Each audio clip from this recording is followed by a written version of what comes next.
a strong connection between these two genres, these two types of stories. In fact, many fairy tales started out as folk tales. So, what's a folk tale? How would you characterize them? Jeff? Well, they're old stories, traditional stories. They were passed down orally within cultures from generation to generation, so they changed a lot over time. I mean, every storyteller, or maybe every town, might have had a slightly different version of the same folktale. That's right. There's local difference, and that's why we say folk tales are communal. By communal, we mean they reflect the traits and concerns of a particular community at a particular time. So essentially, the same tale could be told in different communities, with certain aspects of the tale adapted to fit the specific community. Not the plot. The details of what happens in the story would remain constant. That was the thread that held the tale together. But all the other elements, like the location or characters, might be modified for each audience. Okay, so what about fairy tales? They also are found in most cultures, but how are they different from folk tales? I guess the first question is, what is a fairy tale? And don't anyone say a story with a fairy in it, because we all know that very few fairy tales actually have those tiny magical creatures in them. But what else can we say about them? Mary? Well, they seem to be less realistic than folk tales. Like, they have something improbable happening. A frog turning into a prince, say. Oh, that's another common element. Royalty, a prince or princess. And fairy tales all seem to take place in a location that's nowhere and everywhere at the same time. What's the line? How do all those stories start? Once upon a time in a faraway land. Well, in the case of folk tales, each storyteller would specify a particular location and time, though the time and location would differ for different storytellers. With fairy tales, however, the location is generally unspecified, no matter who the storyteller is. That land far away. We'll come back to this point in a few minutes.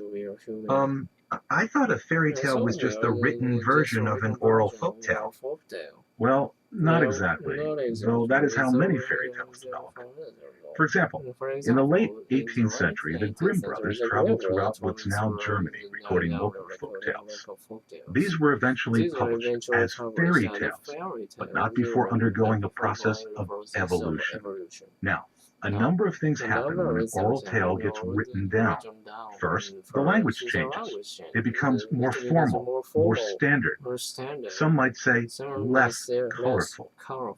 It's like the difference in your language depending on whether you're talking to someone or writing them a letter. Second, when an orally transmitted story is written down, an authoritative version with a recognized author is created. The communal aspect gets lost. The tale no longer belongs to the community. It belongs to the world, so to speak. Because of this, elements like place and time can no longer be tailored to suit a particular audience, so they become less identifiable, more generalizable to any audience. On the other hand, descriptions of characters and settings can be developed more completely. In folk tales, characters might be identified by a name, but you wouldn't know anything more about them. But in fairy tales, people no longer have to remember plots. They're written down, right? So more energy can be put into other elements of the story, like character and setting. So you get more details about the characters, about where the action takes place, what people's houses were like, whether they're small cabins or grand palaces. And it's worth investing that energy because the story, now in book form, isn't in danger of being lost. Those details won't be forgotten. If a folk tale isn't repeated by each generation, it may be lost for all time. But with a fairy tale, it's always there in a book, waiting to be discovered again and again. Another interesting difference involves the change in audience, who the stories are meant for. Contrary to what many people believe today, folk tales were originally intended for adults, not for children. So why is it that fairy tales seem targeted toward children nowadays? Hi, do you have a minute? Sure.